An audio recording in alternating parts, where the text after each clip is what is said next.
Imagine a battlefield stretching to the horizon, wind cutting across open plains, armor glinting under a rising sun.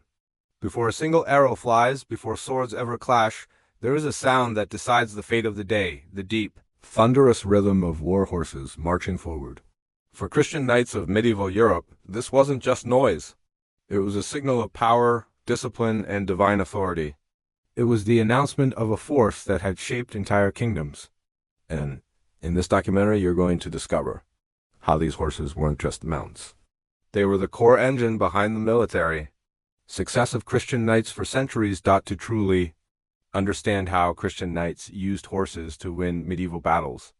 We must first step back, far back, into the origins of Europe's warhorse culture. Contrary to common belief, these horses didn't appear fully trained or naturally prepared for war. They were not ordinary farm horses that happened to carry knights. They were intentionally crafted, sourced, bred, and trained with an attention to detail that rivaled modern military engineering. What kingdoms, castles, and crusades achieved in Europe was only possible because a massive network, a silent machine, worked tirelessly behind the scenes to produce these elite horses. Let's begin with the hook. Christian knights weren't undefeatable because of their armor, or because of their swords, or because of their noble titles. Their dominance came from something unexpected, the intense synergy between a man and a warhorse. The destrier beneath him was not just an animal. It was a living tank, capable of crashing into enemy lines with the force of a battering ram. It could maneuver with precision, pivot under pressure, and respond instantly to its rider's commands, even in the chaos of screams, dust, and steel. Without horses like these, the knight would have been just another soldier. With them, he became a force that reshaped medieval warfare. But before these horses ever reached the battlefield, they began as raw potential scattered across Europe's vast landscapes. Medieval Christian kingdoms sourced war horses from an intricate web of regions, each famous for a different strength. Northern France and Flanders offered massive horses bred for weight and power. Iberia offered lighter, agile horses influenced heavily by Arabian and Berber stock brought by centuries of Islamic rule. Central Europe provided tall, sturdy, cold-tolerant breeds ideal for endurance. England bred horses known for hard hooves and stamina across wet terrain. Hungary and Poland provided swift, battle-tested horses that could handle long-distance marches. This was global sourcing. Long before anyone used that term, every horse breed contributed something unique to the European knight's toolkit. The massive destriers, almost mythic in reputation, were prized for their explosive strength. They weren't giant by modern standards, but they were tall, heavily muscled, and fearless under pressure. These were the horses that carried fully armored knights into battle, something that required extreme structure and resilience. Coursers, meanwhile, were lighter, faster, more agile, perfect for flanking maneuvers, scouting missions, and rapid strikes.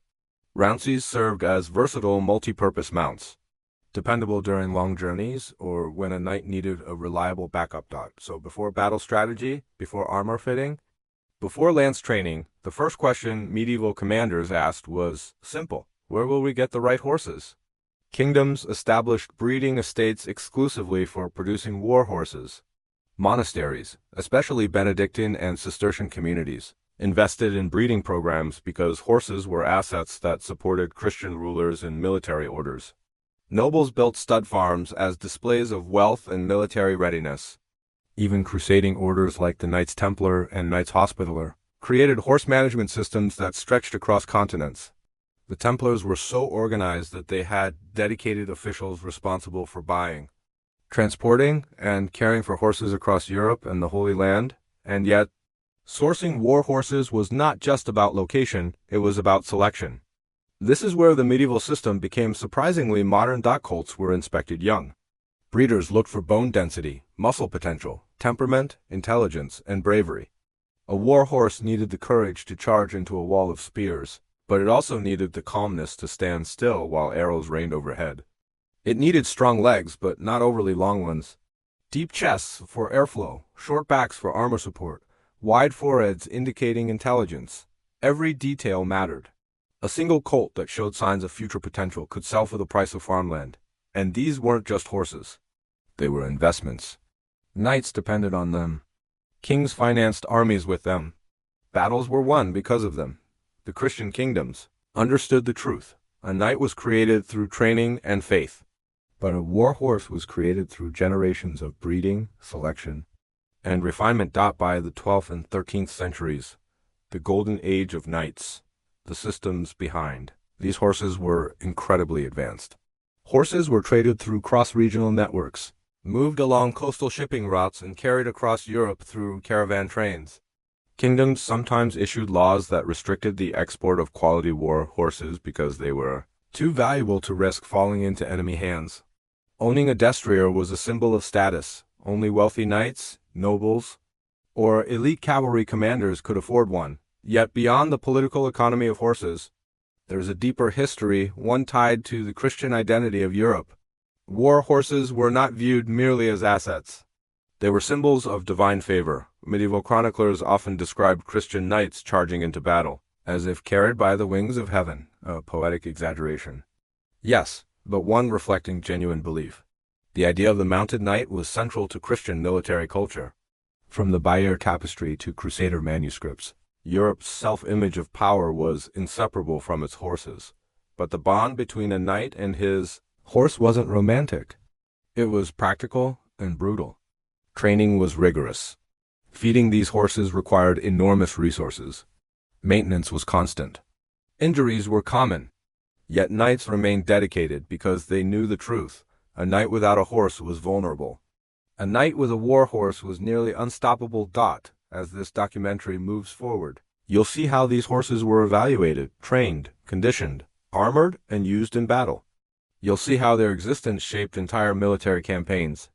And you'll understand that Christian victories, from small skirmishes to legendary crusades, depended heavily on the systems we're uncovering today. The storm had settled, but only on the outside. Inside the barracks, inside the minds of the recruits, a different kind of storm was rising, one that didn't howl with wind, but roared with doubt, fear, pressure, and ambition.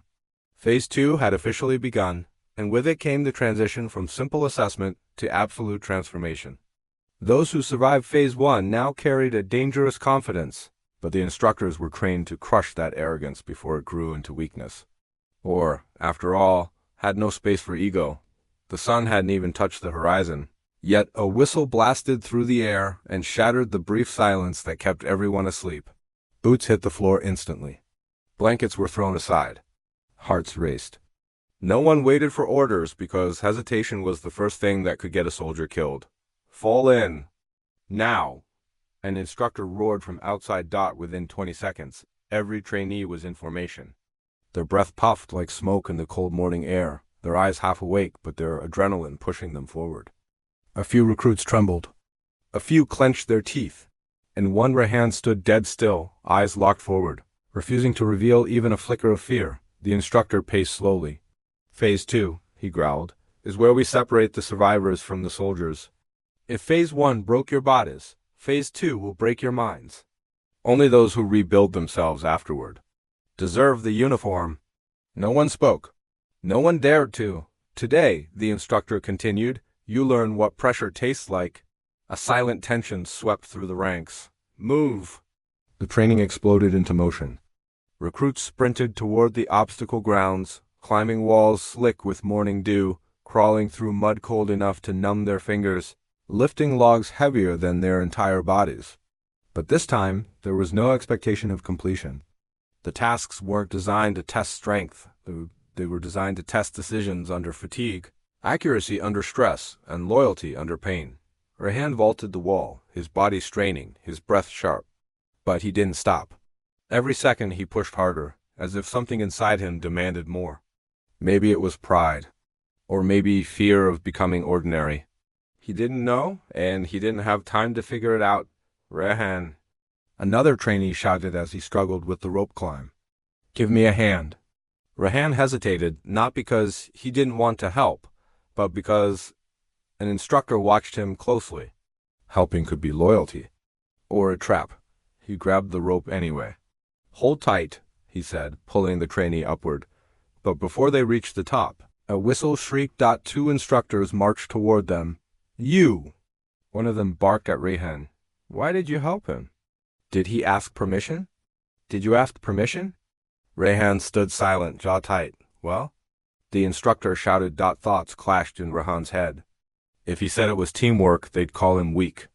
If he said it was instinct, they'd call him reckless. If he blamed the other trainee, he'd be labeled selfish. I helped him, Rehan answered, voice firm, because leaving him behind would slow the mission. The instructor stared at him for a long, heavy moment. Then, surprisingly, he nodded once. Smart answer, he said. But still wrong. Rehan's heart froze, because the mission didn't start yet. They ordered him to drop and give a punishment set push-ups. Burpees, planks each one, done under the eyes of a dozen trainees. Pain tore through his arms, but Rehan held his expression steady. The instructors weren't testing strength.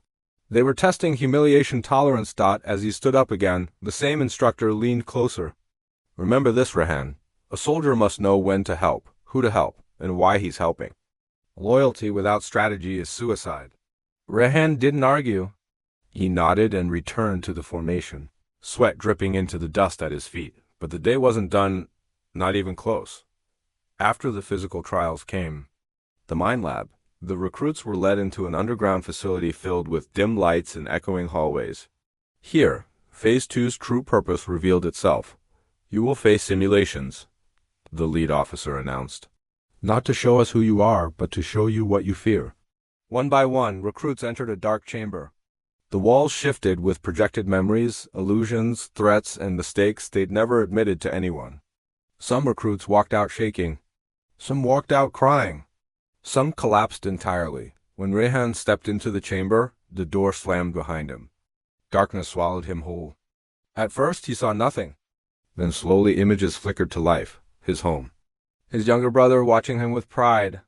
His mother's voice calling his name. But then, gunfire, smoke, his brother falling, his mother screaming.